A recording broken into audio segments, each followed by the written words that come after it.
someday, while the years have flown, darling, then we'll teach the young ones of our own. Yes, thank you, Mark Topping. We're back for another Badminton Talk podcast with the young ones and the not so young ones on the 16th of October. How are you doing? I'm doing great, John. Absolutely fantastic. Looking forward to reviewing the Irish Nationals that happened a couple of weekends ago. Yes, absolutely. We're being a little bit cheeky here. We have Cliff Richard telling us all about the young ones here. And of course, that was our theme last week when we talked about who was doing what at last week's. It'll be a week now since when you hear this Irish Open, brought to you, of course, by the Q Shuttle. So yes, well, Mark, we always do our little intro music, so there we go, there's our intro. We're going to start part 2 of the postmortem. Hopefully, Mark, we get it all done on this part, and then we have Michael O'Mara back in. Good, John. Okay, so we'll lower everything down and we'll go straight into really where we left off. So if you haven't... We were talking about men's singles, weren't we, talking John? about men's singles. And we're going through some of sort of the young ones who caught your eye, John, and I think we talked a little bit about Matthew Chung, who I thought played very well, and Sean Patrick Loretta, who maybe got a little bit upset at a line call. But another one that caught my eye, and maybe you'd give me your views, Vincent Pontanoza. Yeah. To the semi-final. Can you believe that? How old is Vincent? Vincent is 16, going on 17. Yeah, 16. Really? Yeah. Is he that young? He Yeah, looks he's the older. young one. Sorry, Mark. You can't sing, John. Let Cliff Richard sing. I'll put him back on later, don't worry. Yeah, he beat Ryan Fox 7-12, and then he beat Talented Long, who's about early 20s, 15-15. Solid game, but Vincent always in control. And then Jack O'Brien, who was 3-4 seed. One of my favourite players. Yeah, I love Jack. Jack is comes from the Galway Lawn Tennis Club. Jack Also a Spartan. He's a Spartan, ago. yeah. Well, Yes, that's. He's not a Q wagging in yet, is he? We haven't had him on the Q. We've got to get him a Q wagging if he's listening there. But a fantastic first set, and Jack really played very well. Vincent just a few points, a little bit more maybe. He's had a good run in of practice before this tournament. And he beat Jack 21-18. And then the second set started, and it looked that Jack was struggling a little bit on the court. I didn't watch that match. There seemed to be quite a bad injury. Yeah, maybe he had a niggle or something, but he decided after the turn at 11-5, he'd played one more point at 12 and then he retired. And he did look, it was the right decision. I think maybe he should have retired maybe a couple of points before that, but you know what it's like when it's out there, you've lost the first set, and maybe he felt he could still hang in, but Vincent, it was too hot to handle. Yeah. So any feedback on the inside track being there as to what the injury was? No, I don't know. Again, it was a foot injury, so right. Something down leg, a foot injury. I suspect that Vincent really ran him right around the court quite a lot. It was a very physical game, so if he had any slightly underlying injury, it probably flared a little bit, Mark. So, so Vincent would be another one into that, he's done a lot of good work, hasn't he? He looks very strong, Vincent. He obviously used the pandemic year to keep get a good strength and conditioning program together. And actually another one that caught my eye, who I thought really looked strong, maybe a little bit unfortunate, Scott Gilday. Yes. He played Johnny Dolan in the second round. Yes. He had a good win against Fergal Hannon. Yep. But looked... Well, Johnny was always in charge, but Scott, again, one of those games, it was 21-8, 21-7 to Johnny, but Scott had some long rallies with Johnny Dolan. Scott's really come on physically, and now he can compete with the senior players. That's the difference. How old is Scott? Scott's, again, same as Vincent, 16, 17, in that age. So you're talking about a 10-year difference between Johnny Dolan and Scott. So you've got to put that in. And while Scott is physically very, very strong, he's still more growth in him. And he's worked very much on his physicality over COVID. You can see that. Because as you'll see, he managed to make a couple of finals as well. And quarterfinals, to miss out on a quarterfinal place to Johnny Dolan is no disgrace at all. No. So he's another one of the young ones. Yes, and I suppose the other one that caught my eye, obviously because I've known Dylan Noble for a long time and I've been working with Dylan, 15 years old and first time to enter the Nationals, and he has ended up in a quarterfinal in the top 8 in the country. I have to say that is a good result. Were you pleased with his performances? Yeah, no, I try and stay neutral in my comments when we talk about any family member. I think that's only fair to our Badminton Talk listeners as well. But Dylan has always been showing lots of signs of a performance like this. But he's only 15, so he's the youngest of the whole lot. That's just a fact. I'm not just saying. So he's the youngest. And he had a fantastic time out in Slovenia with Michael O'Mara and Georgina and the rest of the team. And he put some solid performances together at a very high level. And I was just hoping he was going to bring that in to the tournament. Every player has their own time as to when they start moving forward a little bit more physically. So he started off with a little bit shaky start with Richard Kong, which if you don't keep it focused, Richard would always, be gung-ho and has a lot of really positive energy. But Dylan found his rhythm. And it took him 3 sets and he got through that one. And sometimes you need a tough round to spark yourself. And then got from the Alpha Club, Mark, the third player from the Alpha Club, just to remind you there. He got Stuart McCollum, another talented juvenile. How old is Stuart? Stuart would be around the same genre as Scott and Vinny. So they're around 16, 17. Yeah. They could be 17. So there's another talent. Yeah, absolutely. And Stuart's got much taller. You can see his physicality is there. And the first set was a good set. It was tight enough set, 21-16 to Dylan. But Dylan then, he really, really got that rhythm I'm talking about that he had in Slovenia, and he made light of Stuart in the second set, a different style of game, and that I was very pleased about. And when he got to play, then we'll just move this forward into Johnny Dolan in the quarterfinal. I mean, you're talking about a 15-year-old versus a player that's 27 at Christmas, so that's a gap. And Johnny was always the player there. It was a case of can Dylan put a performance together, and he put a performance. He did his best to conjure up 10 points off Johnny, and that's the baseline. He'll be going out the next time. Can I get more than 10 in total? It was great. It was a marathon rally which Dylan took off, and I was very proud of him. I might just try and find that from Philip McKeown and put that up as a post. It was a great one. Oh, brilliant. And Johnny, I don't know Johnny as well as some of the other players, but he really very professional with his game. And I know from the inside, Johnny's very popular with the players, and he brings the players along. So it's great to see that. And what I enjoyed about Johnny Dolan's performance there, sometimes the top players can sort of ease off a little bit, and perhaps he didn't have to go at full 100% Johnny Dolan, but he played a good, hard game. He made it difficult for Dylan. You like to see that. Absolutely. It's a competition, and let's respect everybody. And if you can beat somebody 21 love, you should go out and try and do it. Well, they say, Mark, as well, leading in a game, it does put a player under pressure. And Dylan led in the game. He won the first point. Excellent. Well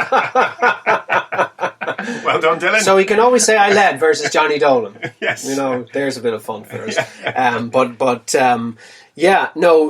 So really the what happened was we had quarterfinals with semi-finals set up.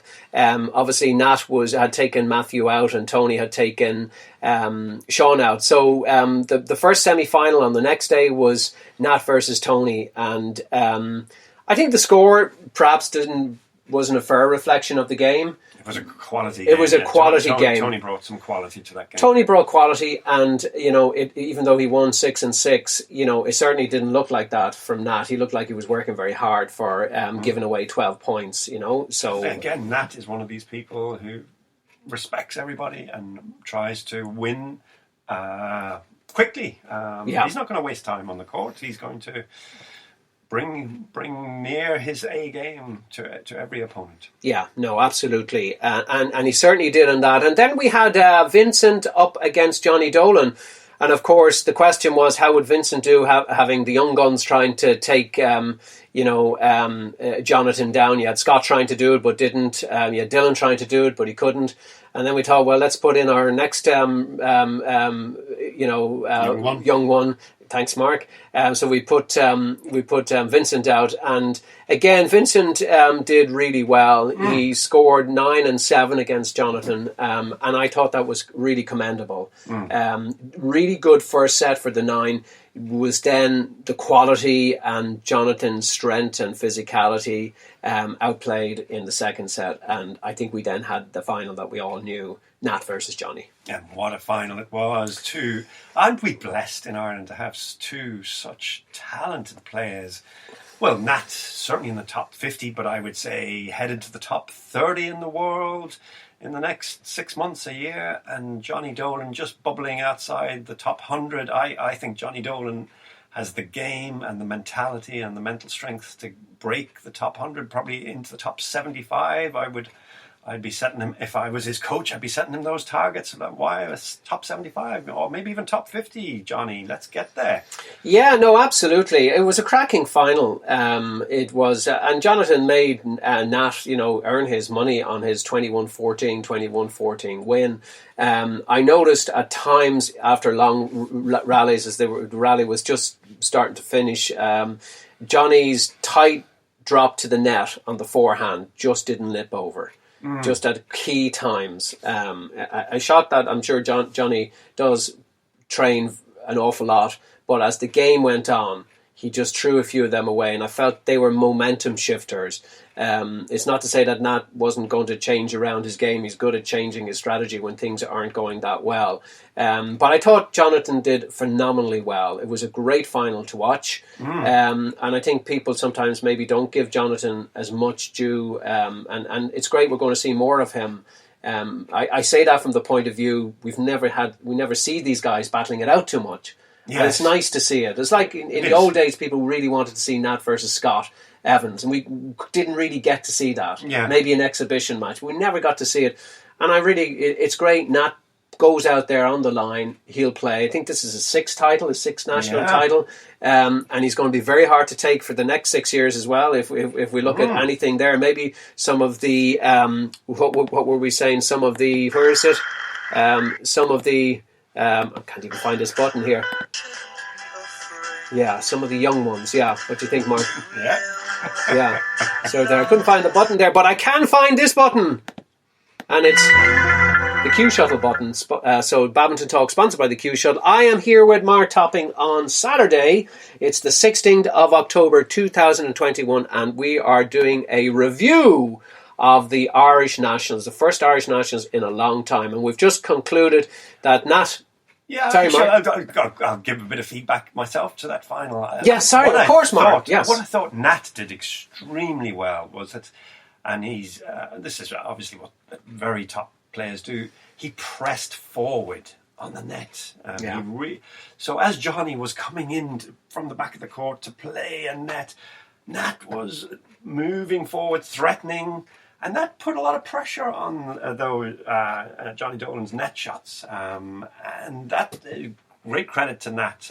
He's prepared to, some might call it slightly gambling, but press forward, own that net, make your opponent lift. And Johnny many times refused to lift. He still played some outstanding net play, but it was really top quality. I loved watching that. Maybe that in the end forced Johnny to make some of those tiny mistakes, because Nat was, he knew he had to be so accurate. Yes, and it just was what won him those few extra points to always stay ahead. Yes, yeah. And maybe just a bit of feedback for all players, but actually this was what I really noticed. what about lifts from the net, but just using your fingers, as small a back lift as possible? I think a lot of Irish badminton players, and it's not an incorrect technique, they draw back the wrist, they draw back the elbow, and they lift. But I think the next stage and the next level, I mean, I'm giving 8 out of 10, 9 out of 10 to Johnny Dolan for his net play. And his tough, lifts. Mark. Tough. Really good. Good but God. I'm looking. What do you need to do to get a 10, Mark? I need sake. 10 out of 10 from my players. So I would suggest just finger pressure. Can you get a lift from the net just using your fingers? No wrist, no forearm rotation, just your fingers. And that's even more deceptive. And that would stop Nat creeping up because he can read what Johnny Dolan's going to do at the net.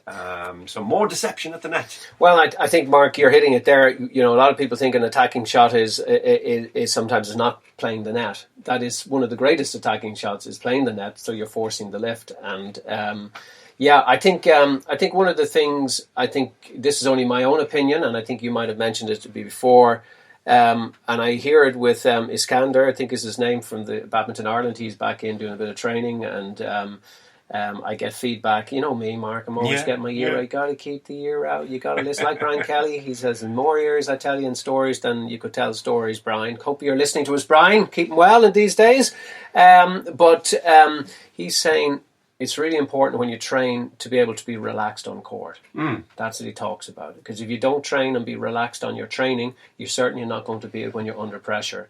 So he's trying to get them into the flow of between points, just to relax between it. And, I think when you can do that, you can have a performance like the way Nat and Johnny, because Johnny's game was super to watch. You need to be out there and you have to just be relaxed and bring your training game to the court. Can you bring your training game to the court? That's the big question. If you don't have a training game that's of a high level, well, then you have to get that to a high level. Can you bring it to the court? And I think that's what the better players do in the end. Good point of view. Interesting point of view, John. All right, Mark. So which one do you want to go for next? Shall we have a look at the women's doubles? The women's doubles. Okay, you're going to tell me there was an avalanche here in the women's doubles. There was only 5 entries in the women's doubles. But the number 1 seeds, I felt, came through reasonably comfortably in the end. What would you think, John? Yes, I think the number 1 seeds, obviously, were Kate Frost and Moira Ryan. Yeah, we're talking about 2 semi-finals, basically, except one of the players had to, Laura and Sophia played, Natalie and Bethany Wong, one more game. But if we look at, I think they played Jenny and Orla Flynn in the first round, and that was fairly straightforward, 11 and 13. Jenny's just had 2 kids. It's pretty tough to just come out and try to be at your best. But a commendable performance nonetheless. But Kate and Moya have been travelling, and they've just come back from playing in Poland the week before, if my memory serves me. It does have an edge when you're away playing international badminton tournaments. Exactly, and that's the difference, Mark. They're just, you got to get used to this scene again. So not that result wouldn't have been unexpected, and. Sophia and Laura had a cracking match against Natalie Ng and Bethany Wong, 22-20, 21-17, and hats off to them. They they were strong and they made them earn the points. But again, I think winning the first set was significant. Natalie and Bethany are from Carrigaline, and Laura's from Ballyclare up in the north, Laura Coma. So great win there. And then they went to play Lauren O,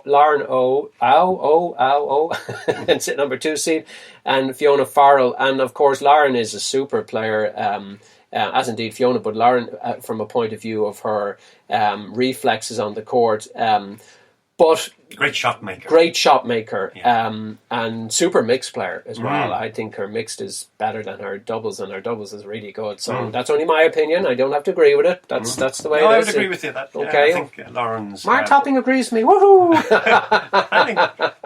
Although you're absolutely right. Lauren plays a very good women's doubles. Yeah. But mixed doubles she reads very well. She's got a good mixed head, reads and anticipates, reads a game very well. Yeah. Well, look, the semi-final there was 17-12, a really good quality semis, and Sophia makes her first final at age of 16. At the age of 16 at senior level. One. Yeah, she'd made a couple of semis for the last 2 years, and Kieran Chambers once on the mixed, and I think Pamela Pontanoza on the doubles. But this was nice to win a couple of matches to get to a final, you know, and then they were fighting it out with Kate Frost and Moya Ryan, and you know it was a good final. 12-14, but they were always just playing that bit of catch up. Yeah. I think I think the next time they put in that position between them, because it's like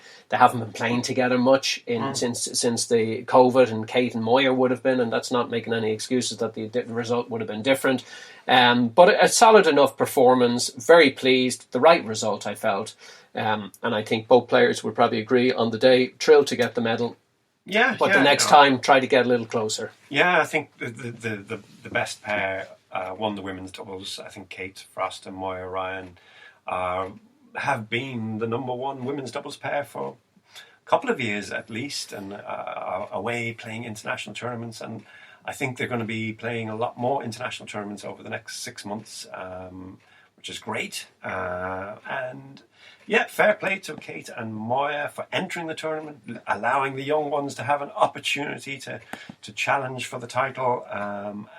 But they were just a bit quicker, faster and stronger on the day. And well done, Kate Frost and Moya Ryan. Yeah. So we're here on the Badminton Talk podcast, brought to you by the young ones, because we're reviewing this year's Badminton Ireland Irish Open.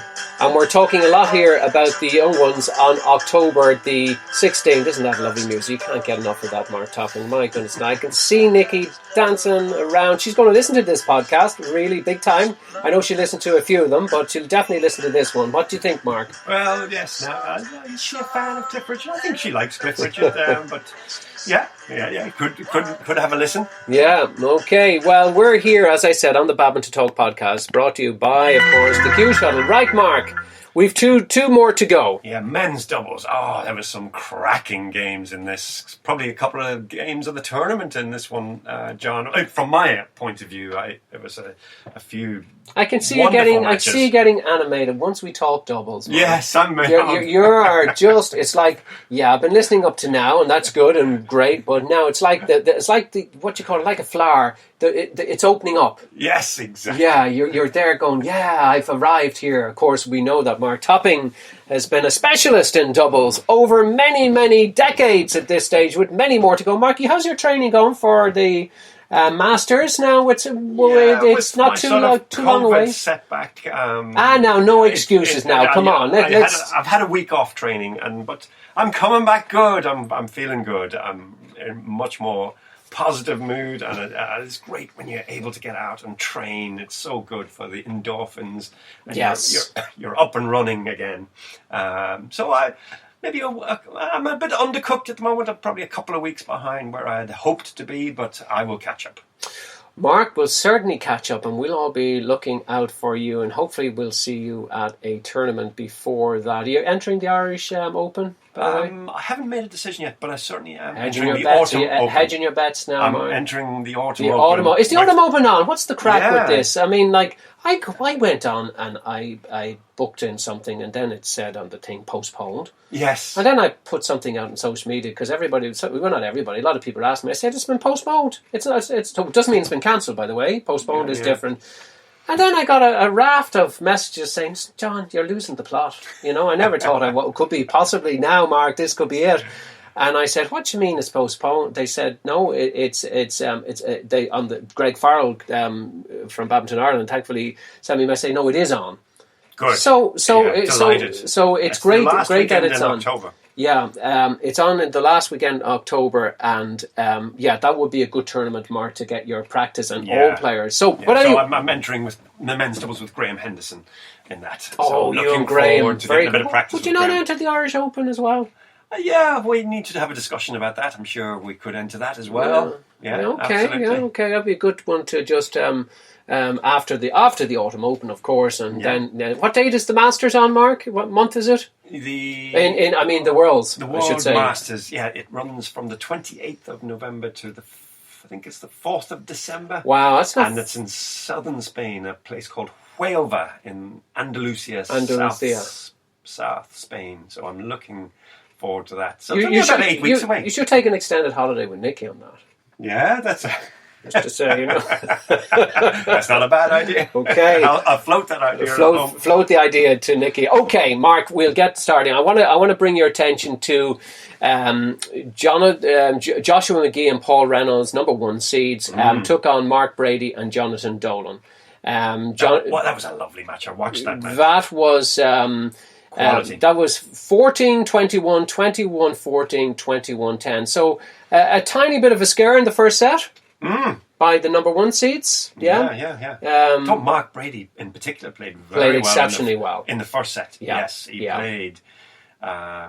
He was on fire. As was Johnny Dolan. They needed to be on fire. Joshua McGee, Paul Reynolds, really strong men's doubles. Yes. Oh well, they're at their. Well, Joshua now is 27. I think Paul Reynolds is still 23 or 4. I think Paul is a little bit younger. I think 22 maybe even 22. Yeah, 22 actually. Yeah. So I mean, but Josh would be the experienced person in that format. But yeah, definitely a cracking match. They made the semis, and then. As we browse down a little bit here, we see that Brian O'Mahony and Daniel O'Mara, they took on James Fleming and Richard Kong. There was no difficulty in that match from James from Baltinglass. Good to see our young players trying to compete at the top level, and Richard Kong. Solid enough game, 21-12, 21-15. And then, of course, that was a match-up with Matthew Chung and Sean Patrick. And that one went to 3 sets again. 18-21, 21-15, 21-15. What a match, Mark. It was a good one. Really that was good. Cracker. I rate all 4 players there, but Brian O'Mahony and Daniel O'Mara, good doubles heads. You maybe say Sean Patrick and Matthew are more singles players, but they played extremely well to beat a strong doubles pairing in Brian O'Mahony and Daniel O'Mara. Yeah, I think if Brian O'Mahony wasn't a badminton player, I'd say he'd play rugby. He's a fine-looking guy, and I've been complimentary. His physical presence. He has a physical presence. Yeah, he's powerful. I mean, it was no surprise they competed so well with these 2 other. Perhaps maybe with COVID, a slight bit of lack of play, and it's not taking anything away from Matthew and Sean because they're not really practicing as much on the doubles. I mean, unless Matthew when he gets down to the academy. But I know Daniel's been doing a lot of gym work and perhaps not a lot of play. So perhaps the result there. But Mark, moving on to Declan Bennett Cormac, Megan against Daniel McGee, as we know him to be Dan McGee, against Tony Stevenson. 2 sets, 19 and 21. 21-19, 21-15. Sorry, 21-19, 21-15 to McGee and Tony Stevenson. Never in doubt, Mark?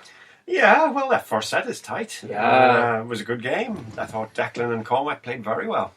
Yes. Declan's tall presence would threaten you at any stage, and he keeps improving. And Cormac is solid. I've seen him up at the BPLs, and he's a good competitor. Very good competitor. Good smash. Yeah, absolutely. And never to be underestimated. Never to be underestimated. But what about then? We had the young ones, Scott and Vinny, played Crowley and Thomas, and that was 21-13. The second set, and this is not an error. Go on, Mark, shout it out. 30-28. You don't see that happen very often. 30-28. My goodness. No, it's not that funny. It is. Yes, it's a clap. What about that for a match? Did you see that match? I didn't see that one. Yeah. Did you I saw that in Spates because there was something else on, and I was I think it was down ringside on the courts, and I was looking left on that, and I saw the game going. It was like 26, 25 all, 26 all, 27. It was absolutely cracking. Nail biting. When Scott and Vinny took that set, I actually thought it was a third set that they'd won, and later on realised it was only 2 sets because of the excitement. It went on so long. Because it went on so long. It was just amazing. And that basically put let's start from the bottom up. Yeah. They matched up against old timer now, we have to say, Danny, Dan McGee and Tony Stevenson. And Tony Stevenson. And let's read out that result, Mark Topping. Give me a read on the result to our listeners. I did watch that game. What an exciting game that was. It was nip and tuck all the way. The result was Scott and Vinny won 21-18. They lost the second set 14-21, but they won the third set 22-20, having been down a couple of points at a crucial time, 18-16, I think, and Dan, came back to win. Yeah, I do recall. I think it was 19-all, and Scott serving to Dan. And Dan was right up for it, went for a real aggressive return and hit the net. Oh. And it gave the others match point. Yeah. Under pressure. Under pressure. Actually, I slightly tell an untruth. I think that was, since it went 22-20, that might have been at 20-all. Okay. And it went that way. But one thing I wanted to ask you, is always nice to have a little controversial stuff here, because otherwise it gets boring. I'm not sure if you noticed, Dan serves sometimes quite fast, all within limits, by the way. And there was a point where literally Scott wasn't ready. I did see that. And he wasn't ready, but the umpire just said, "No, you should be ready." And he gave the point to Dan and Tony. And Scott couldn't believe it. He was looking back, and Shane looked back at me, and I went, "Well." But I was thinking, it is what it is. No one's going to change their mind. You better just get focused on this. Yeah, and he didn't let it upset him. He didn't let it upset him, and that happened. That happened maybe 2 or 3 times. But I think Scott and Vincent, they were very, very calm about it all. They got themselves together. It was, to me, that was perhaps one of the biggest wins of the weekend for the young ones. That was a terrific, because Dan and Tony, they're fantastic players. And you kind of would have thought that going the third set, the young guns wouldn't been able to keep the standard as high. The standard was wicked high. If anybody gets a chance, they should try to Google that on YouTube and look back at that. It was a terrific game, and I think it had the American end of the story. And to me, it was it was the moment, Mark, being honest, and I'm glad it wasn't with my own kids, just to say this, is when I felt the young ones have arrived. Yeah. I felt that moment was the watershed moment, and you look back in 10 years' time and say, when did these guys first really challenge and come on the scene? That was a challenge. That was a great win. Yeah, Dan McGee and Tony Stevenson have been at the very top of Irish badminton for how long?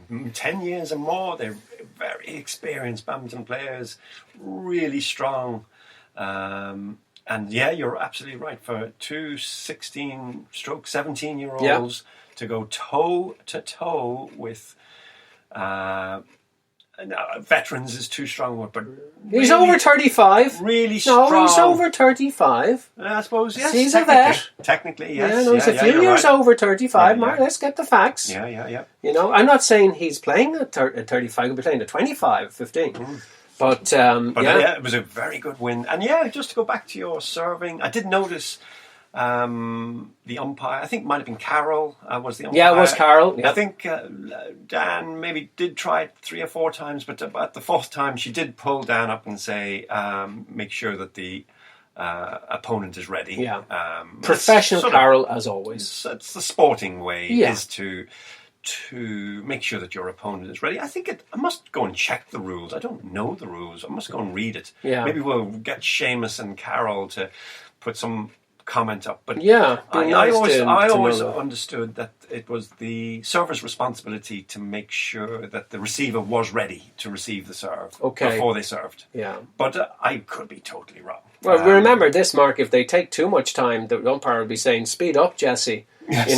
Now it's too quick. Slow down, Danny. I think he's faster than his age, so he's definitely a young one as well. Well, youngish one still. But because of the time here, we've only got 10 minutes left, and we still want to get probably through the mix. Otherwise, we'll be milking this. Just to say, the semis between Joshua and Paul and Matthew versus Sean was pretty one-way track at 21-6, 21-12. Good quality game in itself. And then that teed up a final with Scott and Vinny and Joshua and Paul.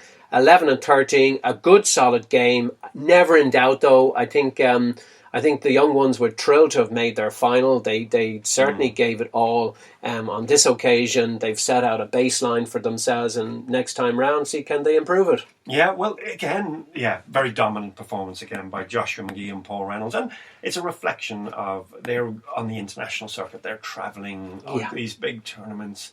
They are playing at a much higher speed and level in order to be able to compete at that international tournament. When they come back to Ireland, the pace is a little bit lower and therefore very comfortable win in the end. Although, wow, Scott Gilday, Vincent Pontanoza, 16, 17-year-old, you're in a final of a national men's doubles title. That is fine prospects for the future. Absolutely, Mark. And for if I do my maths right, with Scott, he made 2 finals.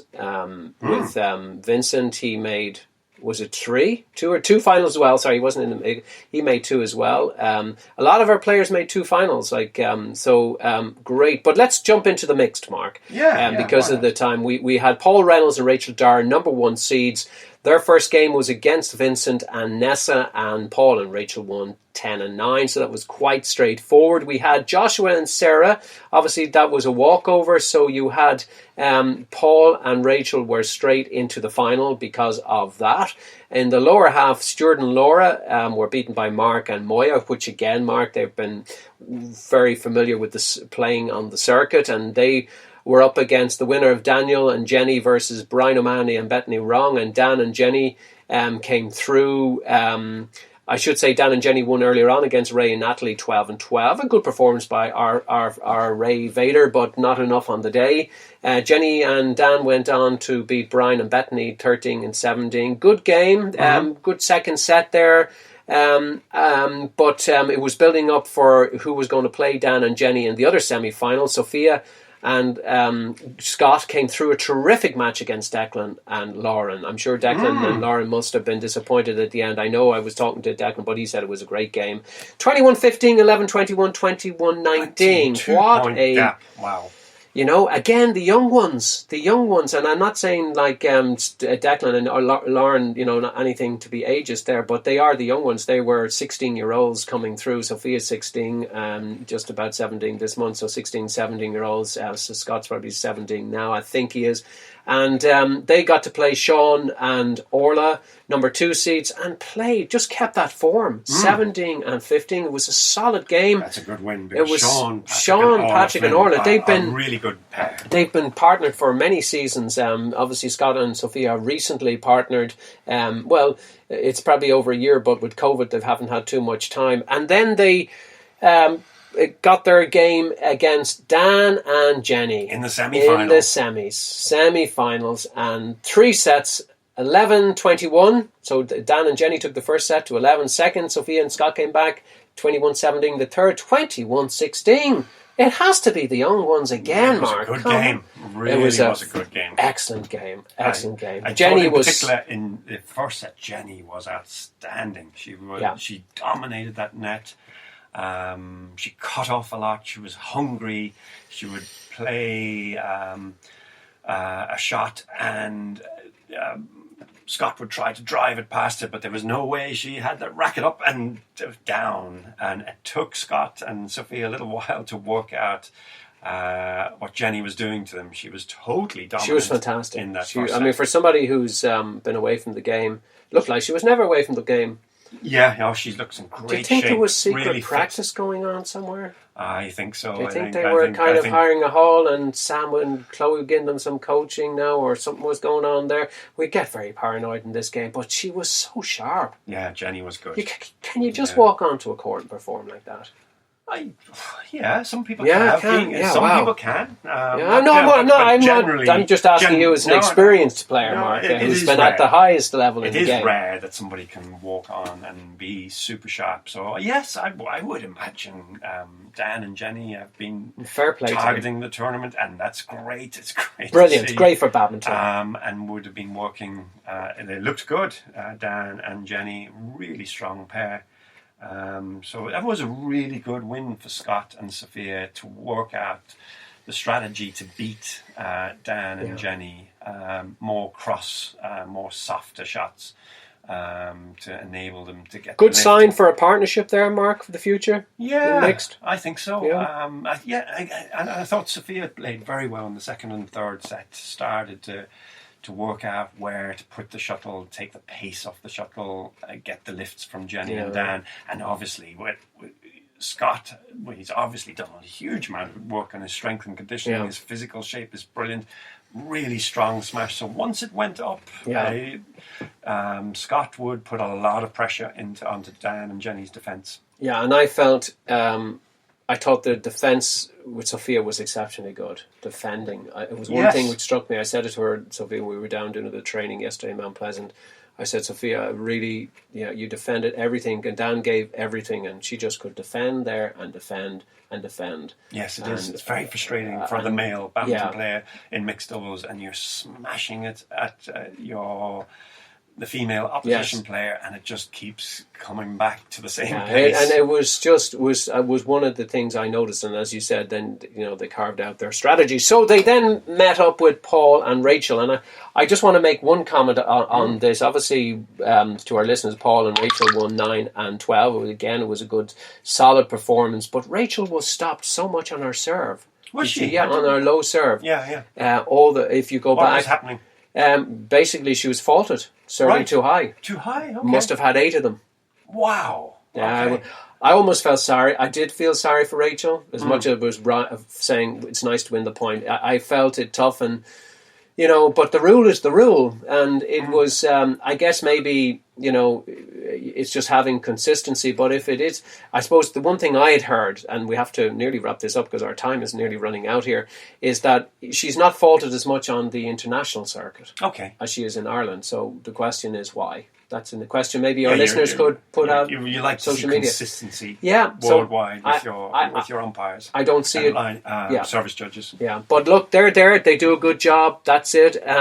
So, Mark, with literally, we've only got 3 minutes, less than 2 minutes to go. That was it. We had our final list of winners, which was Nat and Johnny in the men's singles, Rachel and Kate in the ladies' singles, the men's doubles, Joshua and Paul Reynolds versus the young ones, Scott and Vincent, Kate and Moya versus the young ones, Laura and Sophia, and of course we had Paul Reynolds and Rachel Darragh versus the young ones, Scott and Sophia. Okay, and if you don't like that, you can listen to our Richard talking about it. But Mark, terrific, yeah? Yeah, well, I really enjoyed it. I thought the quality of the play was superb, especially from the senior players, the ones that are going out on the international circuit. That was just the edge they had. They're playing at a much higher pace and tempo. And whilst the young ones did very, very well, when they came up against the really top ones, the number one seeds, tended to be sort of scores of 10 or 12. There is a gap. Yeah, the young ones were the younger ones. Yeah, still a gap to be closed. Yes, still a gap to be closed, of course. It is we're almost out of time here on the Badminton Talk podcast, brought to you by the Q Shuttle. Mark, we could talk all day and we could talk all night, but we will bring back Michael next week, and we'll just introduce the run of tournaments that are going to happen in Ireland when we do that. Of course, we don't forget the Leinster under 17 and under 13s is on the 16th and 17th of October, so that's not too far away. So best of luck to all of those players, because we probably will be talking about tournaments the week after with Michael. So that's it, Mark. Any final thoughts before we finish up? You've got about 20 seconds. Yeah, no, it's just, you nailed it, the young ones. I'm delighted to see such promising talent from really young players, 15, 16, 17, 18, 19-year-olds, really giving it shots. Just wonderful. But the future of badminton in Ireland, if these young ones keep developing, is bright. The future is bright. Brought to you by Mark Topping. as we say goodbye to you on the first review of the badminton matches at the Irish Open as the music disappears and we're out in about 5 seconds. Mark, that was brilliant. We'll have to do that again. Enjoyed it, John. Thanks. See you. Bye to our listeners. Back next week. Michael O'Mara.